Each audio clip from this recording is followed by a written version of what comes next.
Watch Coach Prime, an all-access look at one of the greatest players and icons in NFL history during his first season as a college football head coach. In the 6-episode documentary series, we follow Deion Sanders' mission of leveling the playing field between HBCUs and Power 5 programs. It's Prime like you've never seen Prime before. Only at Barstool Sports. Presented by Chevy Silverado. All right, Big Bang, today is Friday. It is September 17th. Welcome to the Dog Walk presented by Barstool Sports. It's True Crime Friday, as you already know. But today we have a familiar guest stepping in for Allie because she is in Europe.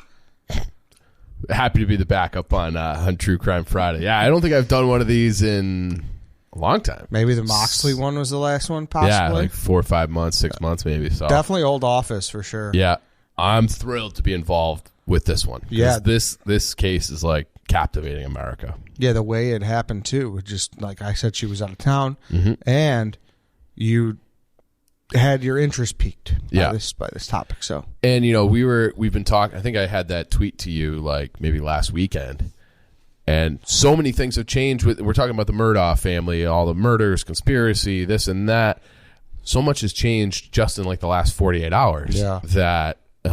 Thank God we waited to record it. And who knows? We're recording on Thursday right now at 11 a.m. It could be totally changed in 24 hours when we air this. So. It could be one of those ones where we come back multiple times. Yeah, who knows? Because there are still criminal investigations being reopened from the past, and this one is obviously ongoing still. So a lot to still break down, a lot of news and discovery still to happen, but we'll get everybody caught up with what's going on to date, because it's one of those things where you see it in the news, but you're like, do I really want to invest all the time into reading all the different details? So we'll take that burden from you. We'll break it down for you. Before we get into the heavy stuff, though, we do want to talk about the light stuff. Okay. How about that? That was very nice. How about that?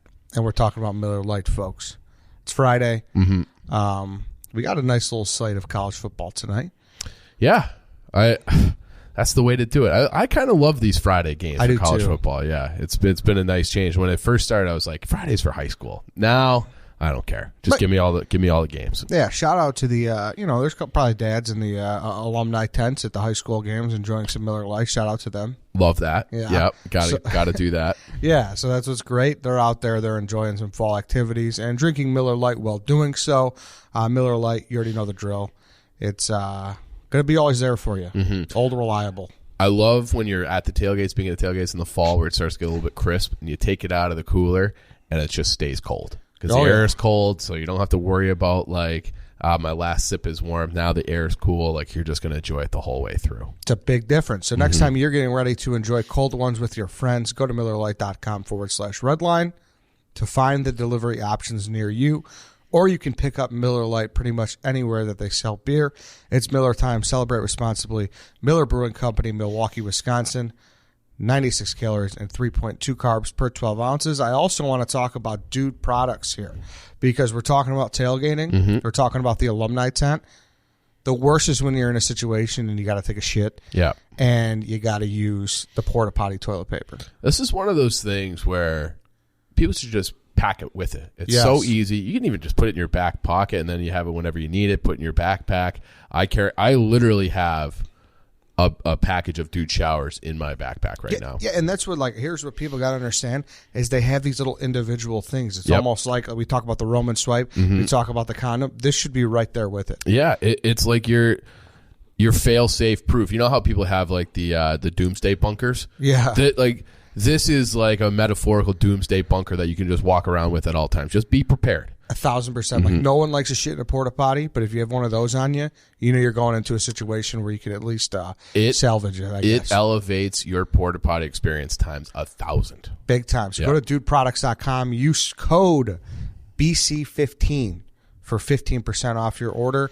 That's BC15 at dudeproducts.com for 15% off your order, or they're available at all local retailers around here I've seen. Yeah. You go to Joel, Target, Walmart. Easy to find. Company's growing, and it's growing because it's a great product. Yeah, it really is. It really is. So go get your Dude wipes. Get your Miller Lite. Have a nice weekend. All right, the Murdaugh family murders.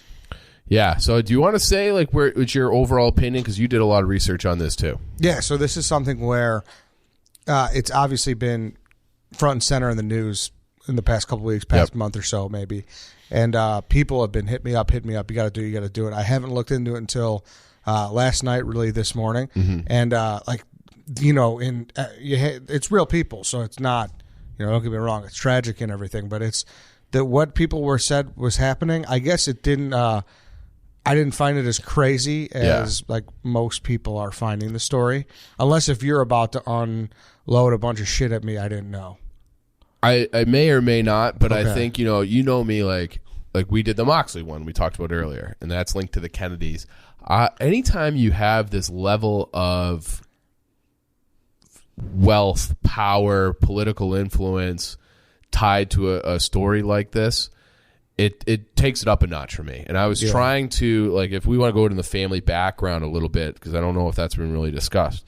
This is like one of the most powerful families in South Carolina. So, and it's been that way for 100 years. So they've been sitting, their family has sat in the chair that is effectively, they call it something different down there, but it's effectively you're the state's attorney in South Carolina since 1920. It's been 100 years that this family has held this position of power, and is really this Alex Murdaugh, who we're going to get into him. He's the fourth generation. He didn't serve in that seat, but his father did, his grandfather did, and his great-grandfather did.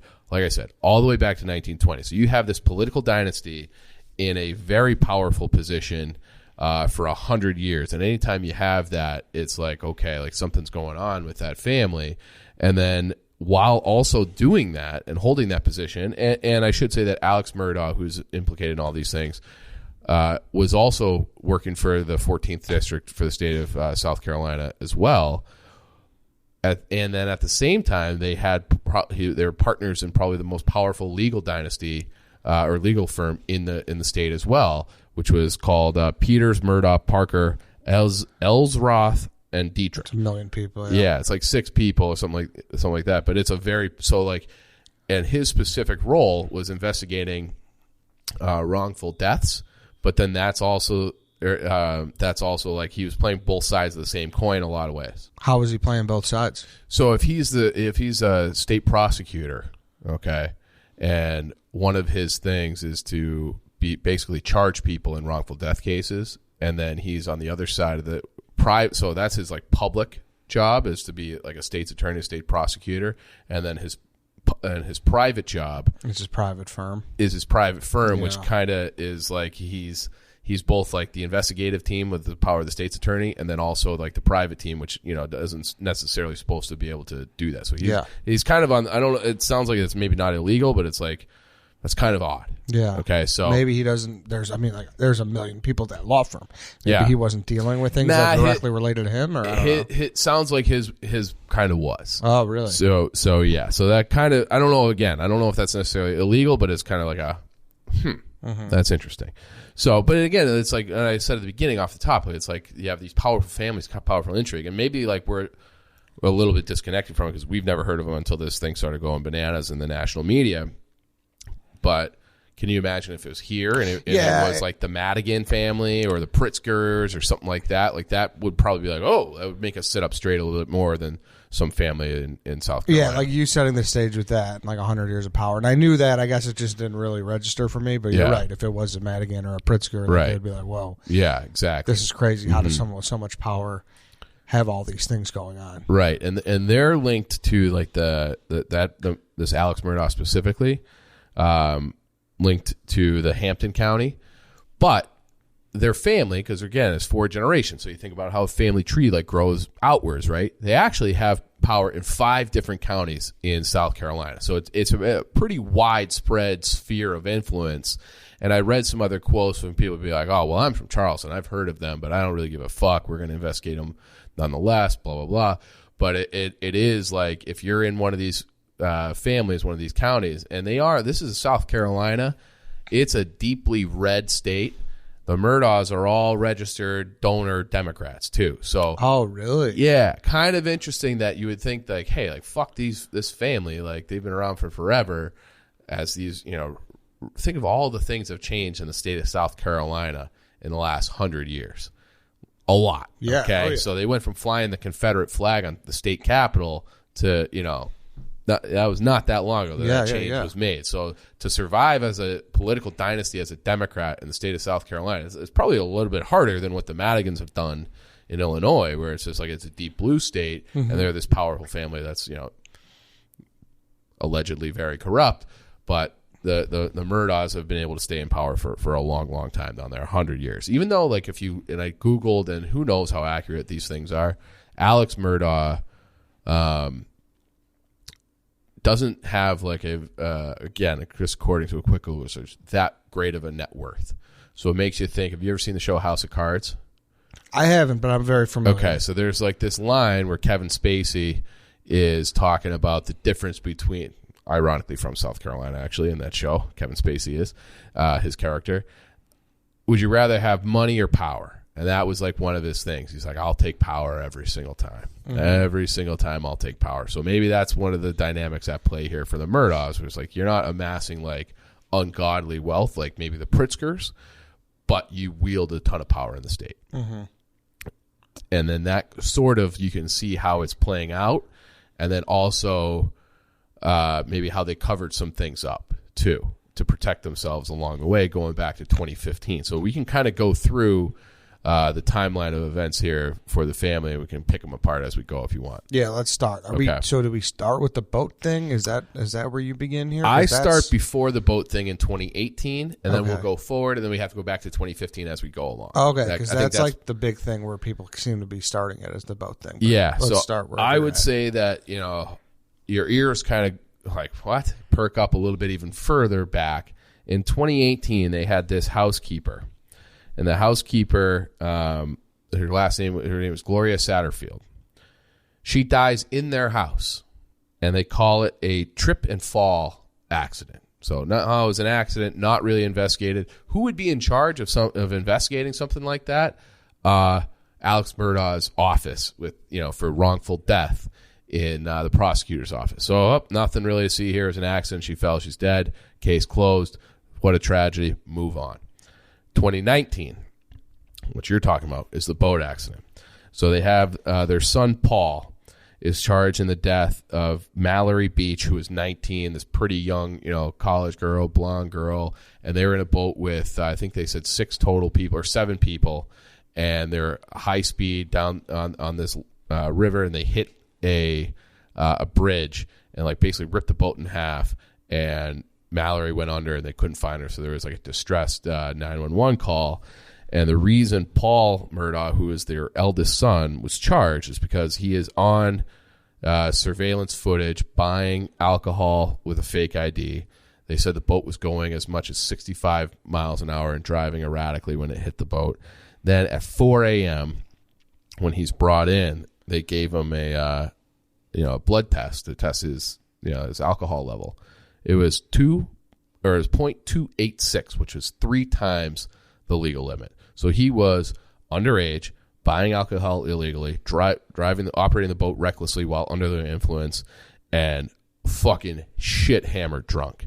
And there's also like a little detail that I found that you get a kid who's underage already has been given like a nickname or an alter ego for when he drinks. Okay, so his name is Paul Murdaugh. His like friends and people around would be like, "Oh, Timmy's out." Okay, so he was like, when he was drinking, he was like a wild child. Mm-hmm. Okay, and so he was Timmy that night clearly, and it ended up in the death of this young girl, Mallory Beach, and he was charged. So you talk about all the things with the Murdaugh family. Maybe they're covering things up historically, but there was so much evidence that they ended up charging him. Release on bond. They're still doing the investigation. Is awaiting trial. And then on June 7th, so again, just 3 months ago, June 7th, this summer, 2021, Paul and his mother, Maggie, were found dead at the family hunting lodge around 10 p.m. And it was the father who called in the 911 call. He was the one who originally found them. They were both shot multiple times, said to have been killed execution style, and both of them had shotgun wounds and wounds that came from a semi-automatic rifle, and it was ruled a double homicide. So they're investigating it right away. Initially, Alex Murdaugh, the husband and the father, was listed as a person of interest.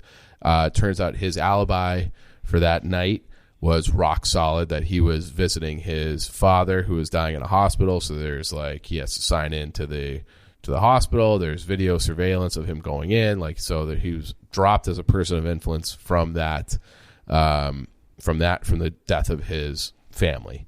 And then on the June 22nd, when they were investigating the death of Paul and his mother Maggie, officials found some information that caused them to reopen an investigation into the unsolved death of a guy named Stephen Smith, who was another young kid from that area of Hampton, that he was driving out in some kind of rural road at night, and they found his car on the side of the road with the gas tank open and the little capsule out. So they're thinking they said his family said that he was always having car trouble, and it's a very poor area.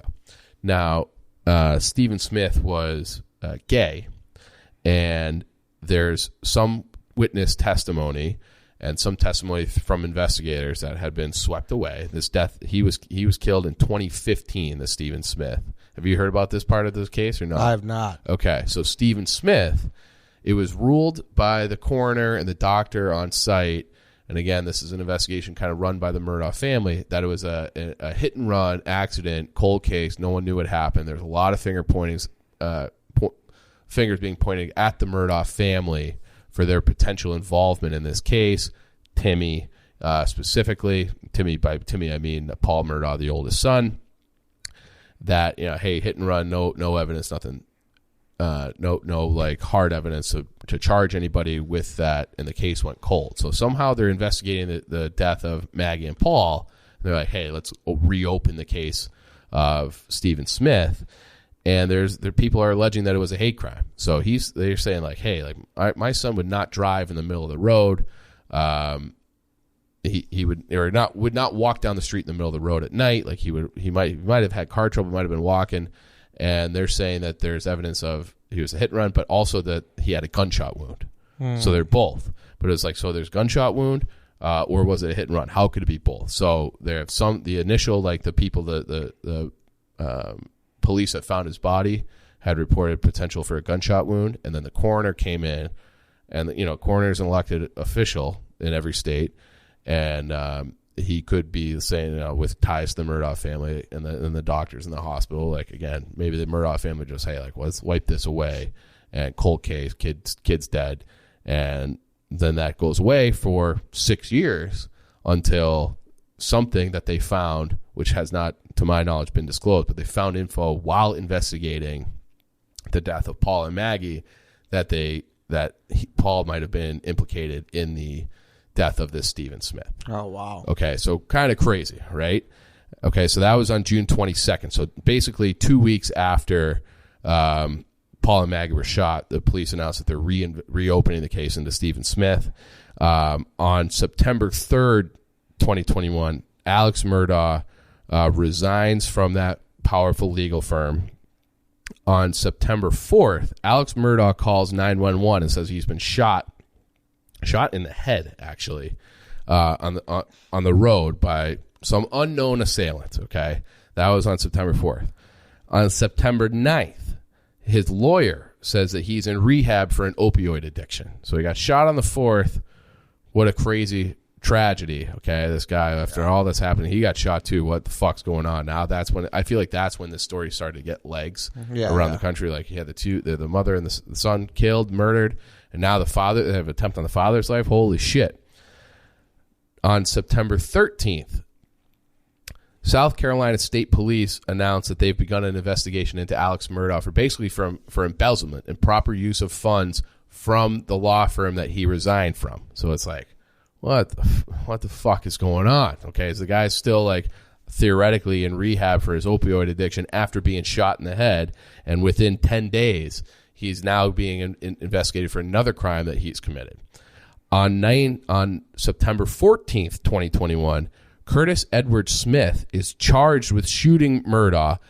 Okay, he was they found him, he's the shooter, Curtis Edward Smith, a former client of Murdaugh, reportedly, allegedly, Murdaugh's drug dealer. So he would get him these opioids that he was theoretically or allegedly addicted to. And it turns out that Alex Murdaugh had hired him to basically kill himself. So they're ruling it, like when you read the police reports and some of the headlines, it's like this guy who's in charge in a suicide plot to commit insurance fraud, but he didn't shoot him right. He was like, Murdaugh was like, please kill me, okay?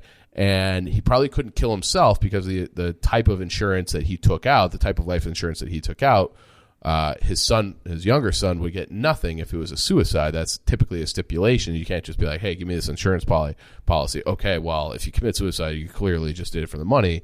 So it's like, you have to murder me. So his son would get the $10 million. Mm-hmm. And that's fraud. So the police on 9/15, now that he's been charged, now it's like, hey, we're investigating this. We're going to charge Alex Murdaugh with fraud, all this stuff. This guy that's been shot. On 9/15, a day later, they announced that remember the housekeeper, Gloria Satterfield, trip and fall. Yep. Now they're opening up the investigation into her murder or death to see if there was anything else linked, because it happened in the Murdaugh house where all this shit's going down all the time. And then just on the 16th, so like, what is today's date? Today's the 16th. We're recording on the 16th. This is for Friday. This morning, Alex Murdaugh surrendered himself to police in connection to both the embezzlement and this wire fraud, suicide, murder, gun for hire pact. And he said he did so because he's like, well, the jig is up, and I don't want to waste investigators' time, the state resources on investigating this other stuff. I'll just admit it so they can commit more resources into investigating who killed my wife and son. That's what his official statement through a lawyer was. So this is not over by any stretch, but to go from this wildly powerful family legal dynasty in South Carolina where like, it's the Murdaugh family, to go from that lineage to, in the span of 3 months, the son who was being charged with basically a reckless homicide, the boat incident, and allegedly maybe connected to at least one, possibly two deaths if he did Stephen Smith and the housekeeper, as he was Timmy, if he was having an issue with his alcohol, to now the father tried to stage his own murder so his younger son could get $10 million. What a wild fucking story where everything is like just unravels so quickly, and we still don't know how it all perfectly fits together, what the resolution is for this. See, I didn't know about the housekeeper or the hate crime. Yeah. So those are two big facts. So I was like, oh, okay. Like, I thought there would be a little bit more. Mm-hmm. Obviously, but I kept reading that it was a superficial wound. Yeah. What does that exactly mean? So it means a wound that, like a flesh wound, right? Like if you're in battle, right? If you've ever seen like Band of Brothers, okay? Yeah. And they get a bullet in the calf or the bullet in the ass, it's a superficial wound. See, that's what I thought. So then I thought that this hit was supposed to be that. You said it was you were taking it as a botched hit where he wanted to die. Mm-hmm. I kind of was like, he's just setting it up to get a superficial wound that he doesn't really want to die. Superficial wound in the head? I mean, hey, if you really want to want to sell it, right? Your margin for error from this Curtis Edward Smith. I even was thinking about that. How do you do that? Like, do you go out and like a glancing, just take the top off? Like, I don't even know how you like. Right, which makes me think that it was like, please kill me. Yeah. Because if you think about it, if he really did have an opioid addiction, and he's coming off this thing where it's like, my wife and son are dead. He's been found for embezzlement. His life's falling apart. That he might just, and who knows, like. A family this powerful that we have at least 2 other deaths linked to them. Those are deaths like that, like linked to their. So 3 total or 5 total. The wife, the son, Mallory Beecher, Gloria Satterfield, Stephen Smith. Those are 5 total deaths linked to the family in a span of 6 years. And those are the ones we know about. So if this is, if they really start digging into this family, who knows what type of greed, corruption, cover-up type stuff that they'll find. So maybe he's just like, fuck, cat's out of the bag. I got the last thing I can do for my son is set him up financially. I'm just going to have myself taken out. That's the way I read it. Yeah, it's definitely crazy. Yeah. From the top of the show, it's definitely going through with you. It's crazy. It really is. I guess for me, it's like I heard so much about it. Yeah. I don't know what I expected, but. Yeah, and you could probably, it's one of those things where there might be similar stories that happen all the time in the south and west sides of Chicago, where these families are, they have all sorts of violence linked to the families, this and that, cover-ups, nobody's talking. But this is people in positions of power that have the legal and political resources to get things like swept under the rug and to, and they just, but this is one of those things where it's just like, I remember hearing a quote sometime from someone that nobody ever gets away with anything. Okay. It catches up to you emotionally, psychologically, legally, financially. Like if you're cheating somehow, some way and living like a scumbag life, things catch up to you. And maybe this is, you talk about, like we've talked about the Kennedys and the Kennedy curse and all these, sometimes it's just like it just seems like it all came. It's like, like a house of cards. Like it was all just kind of built up, and they just finally, this son Paul was just irredeemable, and they just, he kind of through his actions brought the whole family down. And you hear these other stories about. There's a quote from like an unnamed source in a New York Post article. He said that that Miss Maggie, the mother, she was just sweet as can be. She was like this little blonde sorority girl, South Carolina, meets Alex Murdaugh. And he said he saw the son Paul talking back to his mother so badly in public that he had to go up and be like, hey, you don't talk to your mother that way. Just some random guy. Oh, wow. Okay. So, but he was like, Miss Maggie didn't deserve that. She would give you the shirt off her back. Like that, like sounds like she might have been like a good woman. But sometimes, like I've seen it with different families where you just, if there's the mother can be too sweet sometimes. Yeah. You got to be able to crack that whip and keep your kids in line so they don't turn out to be, issues, as adults and young adults. So damn. Well, I mean, I'm sure more stuff will come out. Oh, absolutely. Like we're in the beginning stages of this. Yeah. So we'll see. Yeah. Maybe there will be an update at some point. And I don't listen. I'm just going to say everything's alleged. Everything's alleged. Everything's alleged in the show today. So. Take it for, do your own research and whatnot. Yeah. Chief, thanks for filling in. Of course. And how'd I do? You did great. Okay, great. You did great. So I feel like Allie does a very good job. Yeah. She's into it. She's into it. She knows all like the technical terms and shit. I know. She's good about that. Yeah. All right. So that's it for today, everybody. Thank you for listening. We'll see you Monday at the draft.